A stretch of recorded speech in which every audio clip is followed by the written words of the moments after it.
Hello world. A couple of days ago I was part of a rather interesting conversation and I thought I will recount my findings here.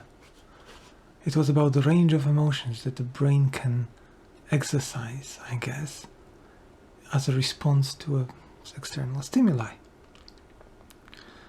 So the mind argued, or the devil's advocate in this case that was defending the mind, that the mind has plenty of different responses, from mildly vexed through pretty upset, slightly cross, bloody fuming, flying off the handle, all sorts of different ways to be upset about something. And then when we spoke about how it is to be relaxed, it didn't really have many flavors anymore. It was like, well, yeah, I guess, relax about shit. But that's about it. So that's a false perspective presented by the mind, if you actually think of it. The mind says that the mind is wise. But if you reduce these to only two states, it all becomes very simple and surprisingly practical.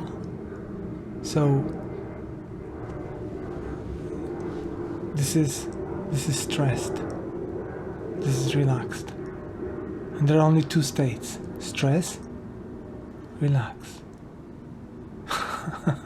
Stress, relax. And you can have this relationship with anything, with humans, with language, with ideas.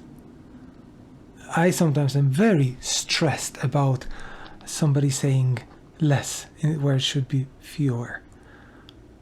But what's the point? What am I winning by this? The tighter you grip, the more gets out between the fingers.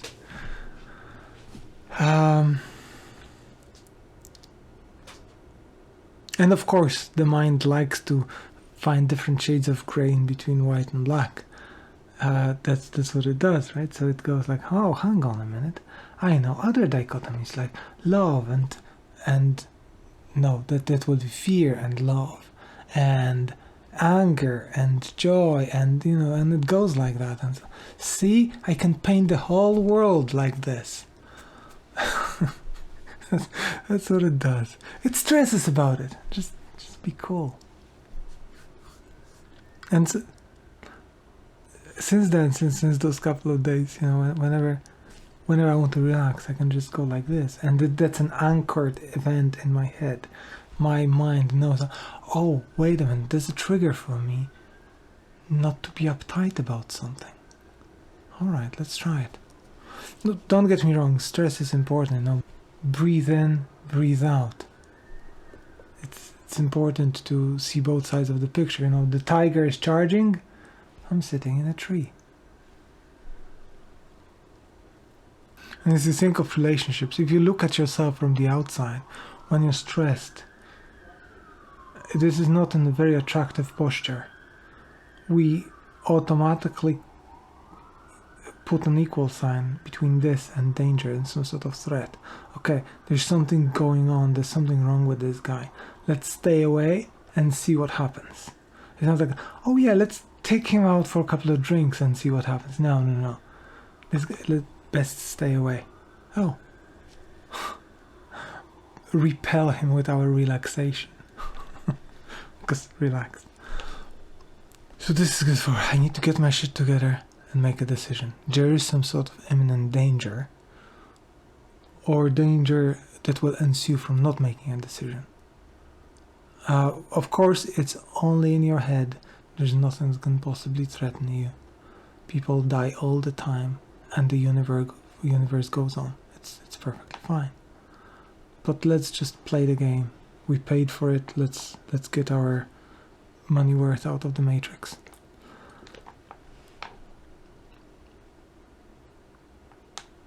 So once you've made the decision that, okay, in 3 days' time, I'm gonna fill in the forms, I'm gonna go to the doctor, I'm going to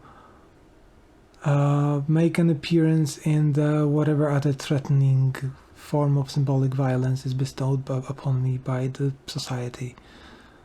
I will do that. And then once the decision is made, you can relax. There's no point in stressing about it. Some people will stress, okay, what if they say, what if they consider me, what if I'm not in their eyes?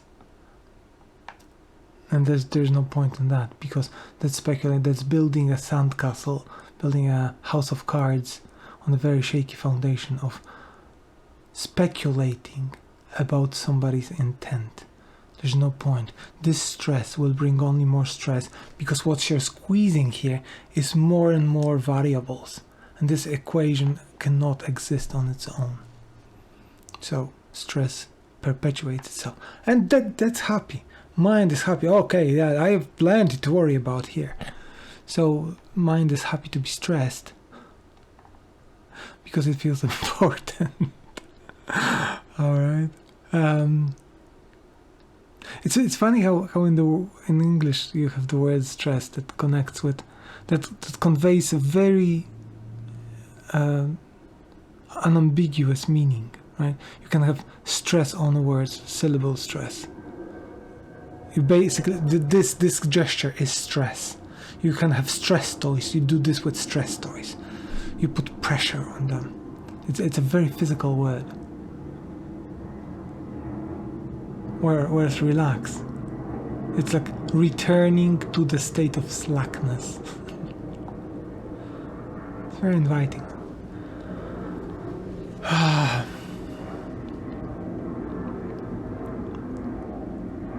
All right. So whenever the mind tries to tell you that things are complicated, that you need to consider stuff really carefully, what happens if you don't? Some problems will resolve themselves. Some don't really. Some you can't help some of them, and actually relaxing will help, because it will help you look at things from a different perspective. I'm so relaxed about this video. If I were stressed, I would be writing a script. I would be checking for grammatical errors.